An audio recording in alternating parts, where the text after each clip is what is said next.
Pemirsa, jumpa kembali kita bersama Pendeta Hosea Edidiono di program acara Air Kehidupan. Judul Air Kehidupan hari ini adalah Jangan Sok Tahu kalau memang tidak tahu. Saudara, janganlah kita sok tahu, tapi jadilah orang yang rendah hati, yang bisa menerima pendapat orang lain. Banyak orang karena merasa gengsi dan takut dianggap ketinggalan berita, lalu bertindak sok tahu. Firman Tuhan berkata, sebab itu siapa yang menyangka bahwa ia teguh berdiri, hati-hatilah supaya ia jangan jatuh.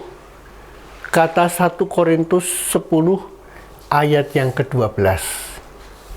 Jadi pemirsa sekalian, jangan sok tahu. Siapakah yang paling sulit diajar? Adalah guru. Siapakah yang paling sulit dinasihati? Adalah konselor. Dan siapakah yang paling sulit diatur? Dia adalah pemimpin. Siapakah yang paling sulit diobati? Dia adalah dokter. Mengapa? Mengapa sulit? Mengapa bisa seperti itu? Karena mereka menganggap bahwa dirinya itu sudah tahu. Bahkan menganggap dirinya itu lebih hebat dibanding dengan orang lain.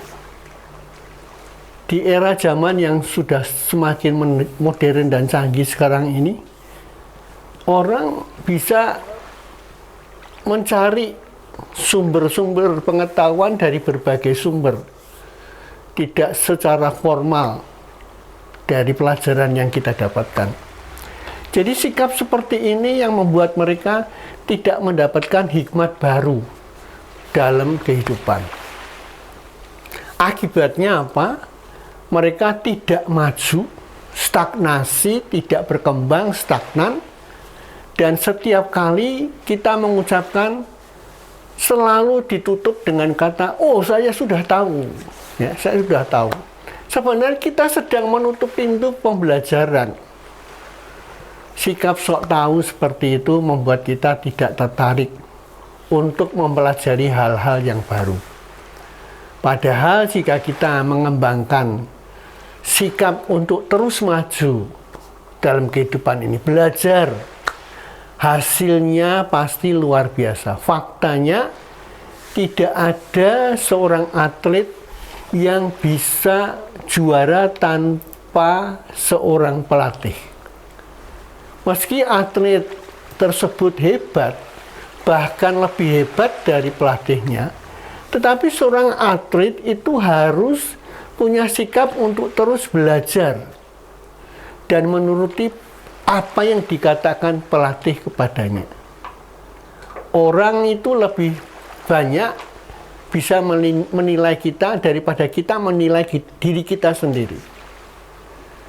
Amsal mengatakan, jika engkau melihat orang yang menganggap dirinya bijak, harapan bagi orang bebal lebih banyak daripada bagi orang itu.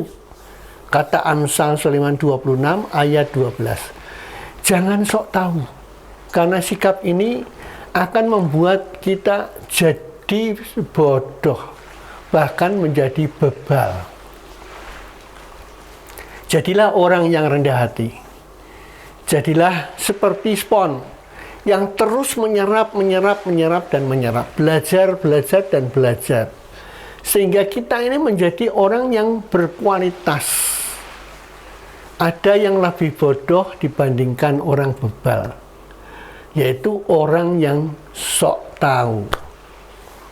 Firman Tuhan berkata, dengarkanlah nasihat dan terimalah didikan, supaya engkau menjadi bijak di masa depan. Kata Amsal Sulaiman pasal 19 ayat yang ke-20. Pemirsa, saya percaya hari ini ketika kita berjalan lewat nasihat firman Tuhan, hidup dalam kerendahan hati, dan selalu belajar, kita akan menjadi orang-orang yang sukses. Selamat beraktivitas, Tuhan memberkati Anda. Sampai jumpa di program Air Kehidupan yang akan datang.